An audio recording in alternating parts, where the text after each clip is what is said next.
చాలా మంది అంటారు జాబ్ చేసుకోవచ్చు కదా అని.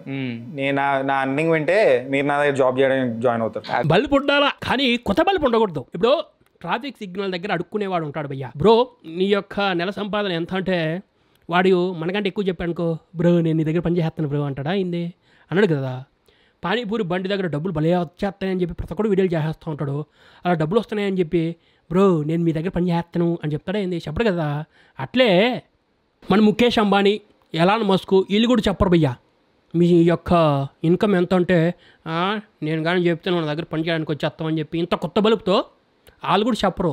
మనోడు చెప్పినట్టు ఒక మూవీ ట్రైలరో లేకపోతే ఒక సినిమాకి మనోడు ఇచ్చే రివ్యూని మనం చాలా ఈజీగా కనిపెట్టేయచ్చు దీనికి మనోడు డబ్బులు తీసుకున్నాడా లేదా అని. కానీ మనోడు చాలా పత్తిగింజలాగా బిహేవ్ చేస్తాడనమాట. యో మ్యాన్ నేను ఈ ట్రైలరు నేను ఎక్కడ చూశానంటే స్క్రోల్ చేసుకుంటా ఉంటే చూసేసాను, నాకు ఇది కనపడింది, నాకు నచ్చేసింది అంటాడు.